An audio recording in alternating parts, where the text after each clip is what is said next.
Selamat siang Bapak Ibu dan Saudara yang dikasihi Tuhan. Selamat Paskah, Salam. Puji nama Tuhan, kita diberi kesempatan oleh Tuhan untuk merayakan Paskah di tahun 2024 ini. Firman Tuhan yang kita renungkan terambil dari Efesus pasal 5 ayat 1 sampai 13.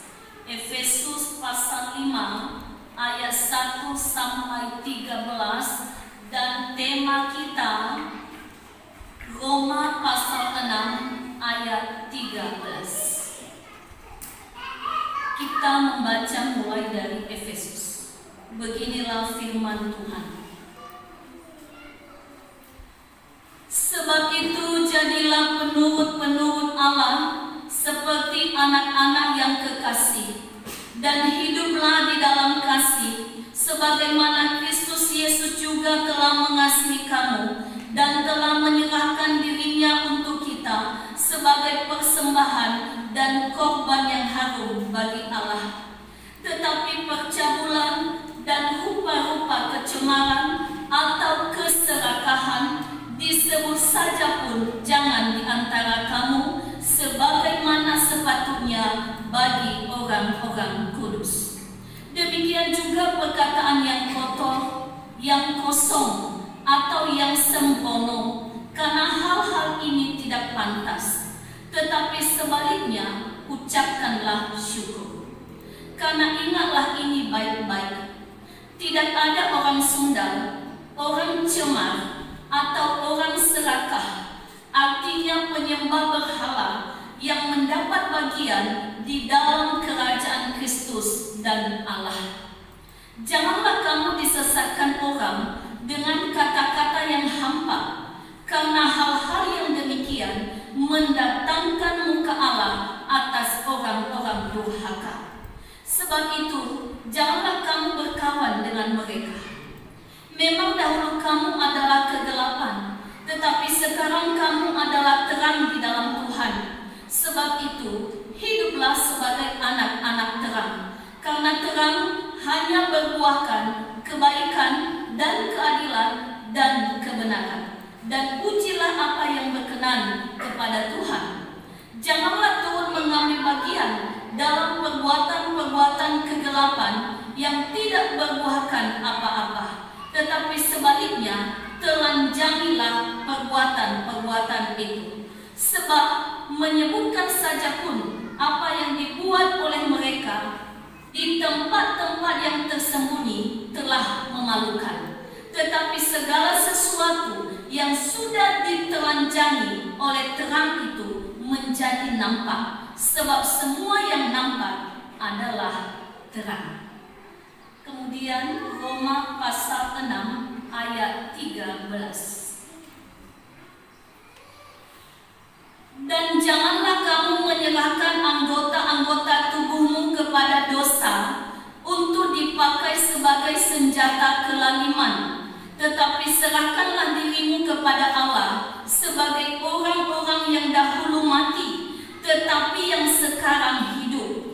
Dan serahkanlah anggota-anggota tubuhmu kepada Allah untuk menjadi senjata-senjata kebenaran. Demikian pembacaan firman Tuhan, kita berdoa. Kami sungguh bersyukur kepadamu Tuhan untuk segala cinta kasih yang telah Engkau limpahkan kepada kami hingga pada saat ini. Hari ini kami merayakan hari kebangkitan Yesus Kristus.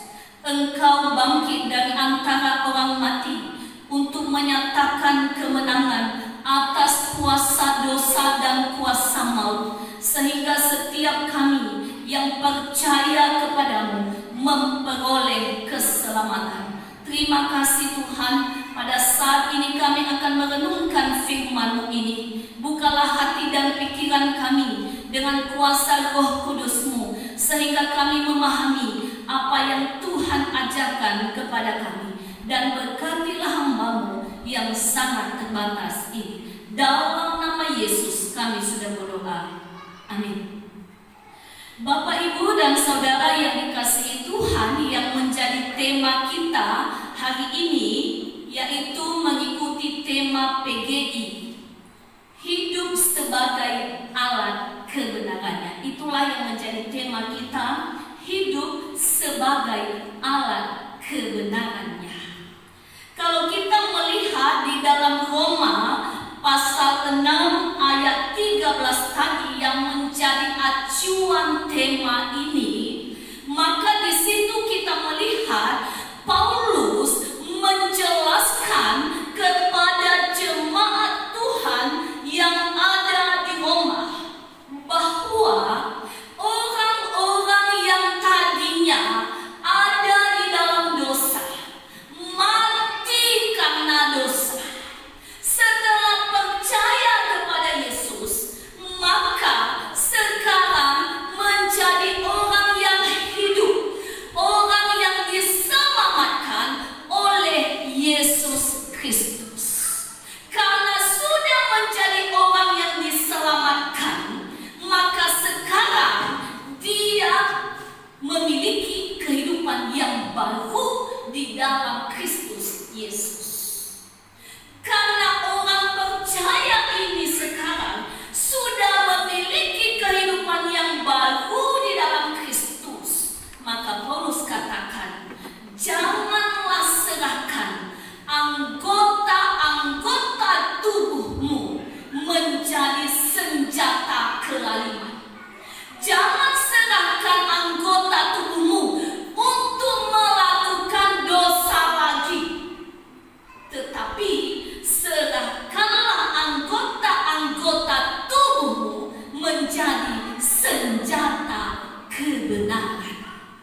Itulah yang disimpulkan di dalam tema ini, hidup sebagai alat kebenarannya. Tadinya manusia yang hidup di dalam dosa, diperhamba oleh dosa, dan upahnya adalah maut. Tetapi Kristus Yesus, dia sudah datang ke dalam dunia ini, menderita, bahkan disalibkan, kemudian bangkit dari antara orang mati untuk membebaskan kita dari dosa, melepaskan kita dari perhambaan dosa, dan melepaskan kita dari kebinasaan. Inilah yang Yesus lakukan kepada kita. Itulah sebabnya kita merayakan kebangkitan Yesus Kristus. Karena itu adalah hari kemenangan, hari pembebasan, hari penebusan, hari keselamatan bagi orang yang percaya. Nah, sekarang yang kita renungkan, bagaimanakah hidup menjadi alat kebenaran Allah?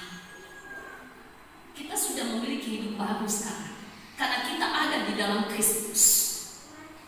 Lalu sekarang, setelah kita memiliki kehidupan yang baru ini, bagaimana kita menjadi alat kebenaran Tuhan selama kita hidup di dalam dunia ini? Kita akan lihat satu persatu di dalam Efesus pasal 5 yang sudah kita baca tadi. Yang pertama, Bapak Ibu dan Saudara yang dikasihi Tuhan, yaitu hidup di dalam kasih.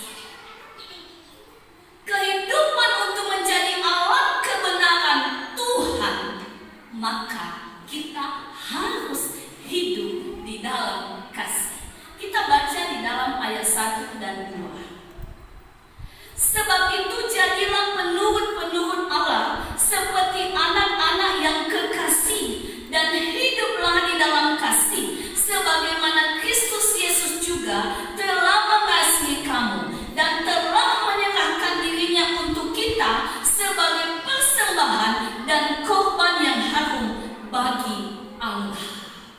Di dalam ayat 1 itu, Paulus sampaikan kepada jemaat Efesus, setelah mereka menjadi manusia baru, kalau kita lihat di pasal 4, maka sekarang mereka harus menjadi penurut-penurut Allah.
sebagai persembahan dan korban yang harum bagi Allah.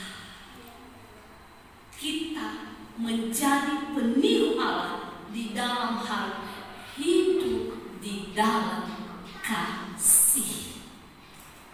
Dan ketika kita hidup di dalam kasih, ini sama dengan kita menjadi alat kebenaran Allah. Bagaimana hidup di dalam kasih? Dasar kita hidup di dalam kasih adalah kasih Kristus.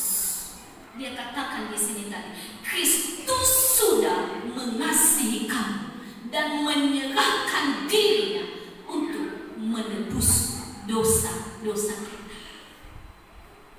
Kenapa Kristus mau menggantikan kita? Seharusnya kita yang dihukum, kita yang disalibkan, kita yang dimahkotai duri, kita yang diludahi, kita yang disiksa. Tetapi Kristus Yesus mengambil alih semua itu. Dia gantikan kita sampai disalibkan. Karena apa? Karena Dia mengasihi kita. Apakah Dia menuntut balasan dari kita? Tidak. Dia berikan secara cuma-cuma. Dia berikan secara gratis bagi yang mau menerimanya. Hanya yang Dia minta. Kalau kita sudah mengalami kasih Kristus ini, maka sekarang hiduplah juga di dalam kasih. Hendaklah kita saling mengasihi orang yang mengasihi kita, dan juga mengasihi orang yang tidak mengasihi kita. Itulah hidup di dalam kasih. Mengasihi, kita tidak bisa pilih-pilih. Saya hanya mengasihi orang yang sudah mengasihi saya. Saya hanya mengasihi orang yang sudah menolong saya. Saya hanya mengasihi orang yang sudah berbuat baik kepada saya. Itu belum kasih yang sesungguhnya. Tetapi kasih yang sesungguhnya seperti kasih Kristus. Dia mati untuk semua orang tanpa membeda-bedakan. Begitu juga kita di dalam mengasihi. Kita mengasihi orang yang sudah mengasihi kita, dan juga mengasihi orang yang tidak mengasihi kita. Bapak Ibu Saudara dikasihi Tuhan, kalau semua orang percaya hidup di dalam kasih, dimulai di dalam keluarga. Bagaimana kalau keluarga itu semuanya anggotanya hidup dalam kasih? Apa yang terjadi? Yang terjadi adalah kebahagiaan. Kalau orang yang bersaudara saling mengasihi, tidak berkelahi, tidak menyakiti, tidak merendahkan, apa yang terjadi? Yang terjadi juga adalah kebahagiaan. Kalau di dalam lingkungan kita, di dalam organisasi kita, semua anggotanya hidup di dalam kasih, apa yang kita dapatkan? Ada persatuan, ada kesatuan, dan ada sukacita. Kalau kita hidup di dalam kasih inilah, barulah kita menjadi alat kebenaran Allah. Tidak ada yang saling menjatuhkan, tidak ada yang saling mendendam, tidak ada yang saling membenci. Yang ada kasih. Ada yang bersalah, lepaskan pengampunan. Suami istri, ada yang bersalah satu dengan yang lain, lepaskan pengampunan. Di dalam gereja, ada yang bersalah satu dengan yang lain, lepaskan pengampunan. Antara saudara bersaudara, ada yang berselisih, lepaskan pengampunan. Itu di dalam kasih. Apakah seperti ini yang kita hidupi, Bapak Ibu dan Saudara yang dikasihi Tuhan? Yang kedua, di dalam ayat 3, hidup di dalam kekudusan. Tetapi percaulan dan rupa-rupa kecemaran atau keserakahan disebut saja pun jangan di antara kamu sebagaimana sepatutnya bagi orang-orang kudus. Dia berbicara di sini orang-orang kudus. Kita menjadi alat kebenaran Tuhan ketika kita hidup di dalam kekudusan. Dia sebutkan di sini tadi, jangan hidup di dalam percabulan, rupa-rupa kecemaran, dan juga keserakahan. Percabulan ini bicara tentang apa? Percabulan ini bicara tentang perzinahan di antara orang-orang yang belum menikah, atau sering disebut seks di luar pernikahan. Inilah percabulan. Ketika ini dilakukan, itu berarti tidak hidup di dalam kekudusan. Bagi pemuda-pemudi, perhatikan baik-baik. Janganlah kamu hidup di dalam percabulan. Hiduplah kudus, hiduplah suci sebagai orang-orang yang sudah ditebus dan diselamatkan oleh Yesus Kristus. Kemudian tidak hidup di dalam rupa-rupa kecemaran. Apa yang termasuk di dalam kecemaran? Namanya saja cemar. Berarti semua yang kotor, semua yang jahat, itu adalah kecemaran. Saya mencontoh Bapak Ibu, termasuk di dalamnya perselingkuhan. Orang yang berselingkuh itu adalah orang-orang yang tidak menghormati kekudusan pernikahannya. Berarti hidup di dalam kecemaran. Orang yang hidup di dalam perselingkuhan, orang yang hidup di dalam kekerasan dalam rumah tangga, termasuk di dalam rupa-rupa kecemaran. Kalau kita melakukan ini, berarti kita belum menjadi alat kebenaran Tuhan, karena kita masih ada di dalam kecemaran. Termasuk di dalamnya mencuri, mengambil yang bukan milik kita, mengambil yang bukan hak kita. Itu juga adalah kecemaran. Dan semua perbuatan kotor lainnya, kita harus menjauhkan diri dari hal-hal itu. Kemudian keserakahan. Saya percaya kita mengerti apa definisi dari keserakahan. Orang yang serakah ini adalah orang yang tidak pernah puas di dalam hidupnya dan tidak peduli dengan orang lain.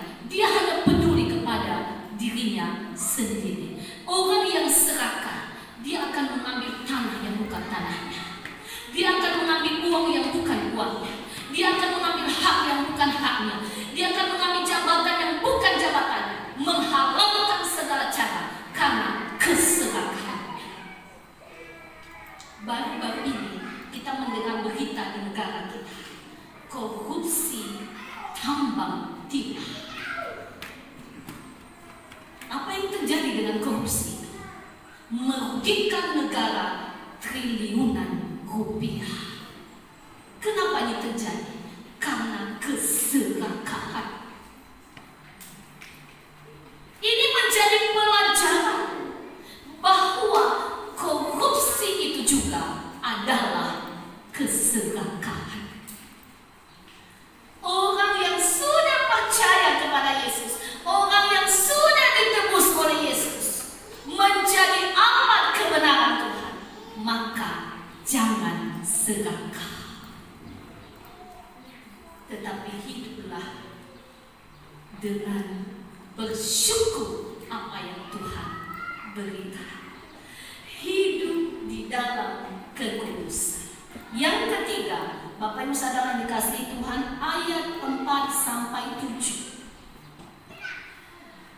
Demikian juga perkataan yang kotor, yang kosong, atau yang sembrono, karena hal-hal itu tidak pantas. Tetapi sebaliknya, ucapkanlah syukur. Karena ingatlah ini baik-baik, tidak ada orang sundal, orang cemar, atau orang serakah, artinya penyembah berhala, yang mendapat bagian di dalam kerajaan Kristus dan Allah. Yang ketiga, bagaimana caranya kita hidup menjadi alat kebenaran Tuhan?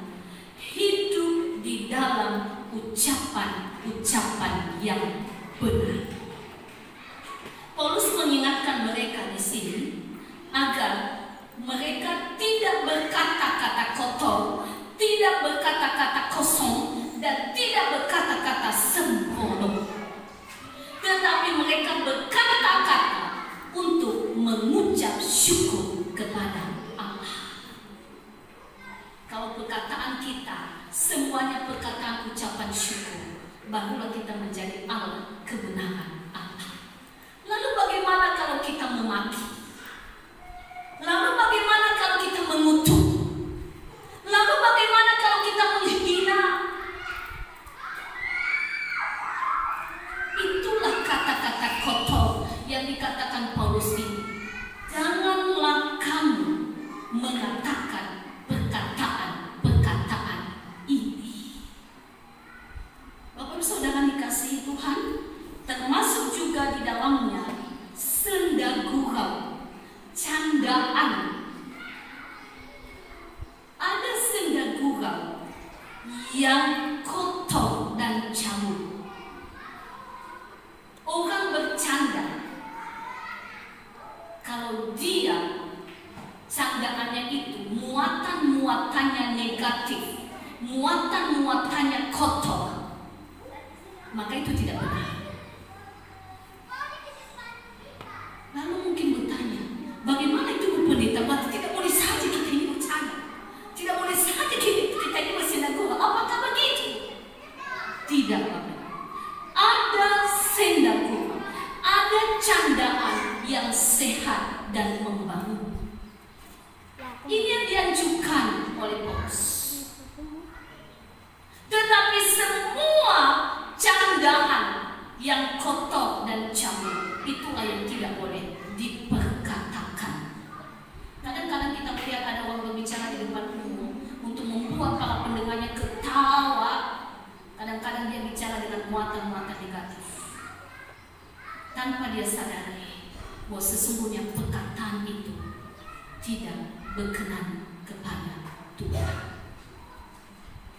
Hari ini kita diingatkan juga, mulai dari perkataan-perkataan kita, di rumah kita, di gereja kita, di tempat kita bekerja, dimanapun kita berada, teruslah hidup di dalam perkataan-perkataan yang benar, yang menunjukkan ucapan syukur kepada Allah. Dan yang terakhir, Bapak Ibu Saudara dikasihi Tuhan, ayat 8 sampai 13, tapi saya baca ayat 9 saja. Sebab itu hiduplah sebagai anak-anak terang, karena terang hanya berbuahkan kebaikan dan keadilan dan kebenaran. Yang keempat adalah hidup di dalam terang.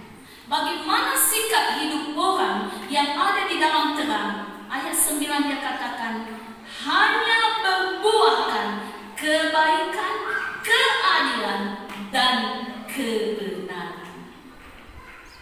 Kalau ini kita lakukan, barulah kita menjadi alat kebenaran Tuhan. Kita melakukan kebaikan, kita melakukan keadilan, dan kita melakukan kebenaran. Kalau kebaikan kita sudah paham semua. Keadilan juga. Keadilan itu yang pertama tidak memandang muka. Kaya miskin, berjabatan tidak berjabatan, orang besar orang kecil, sama saja. Itu adil. Kemudian adil itu bicara benar kalau benar, salah kalau salah. Jangan yang benar menjadi salah dan yang salah menjadi benar. Itu tidak adil. Orang yang percaya akan hidup dalam keadilan dan juga hidup di dalam kebenaran. Orang yang hidup dalam kebenaran berarti berjalan di rel firman Tuhan. Apa yang firman Tuhan sampaikan, ajarkan, kita berjalan di rel itu. Itulah orang yang hidup di dalam kebenaran. Bapak Ibu Saudara dikasihi Tuhan, kalau kita hidup di dalam keempat hal ini tadi, barulah tema ini bisa diwujudkan. Hidup sebagai alat kebenaran Tuhan. Mari kita sama-sama renungkan firman Tuhan ini.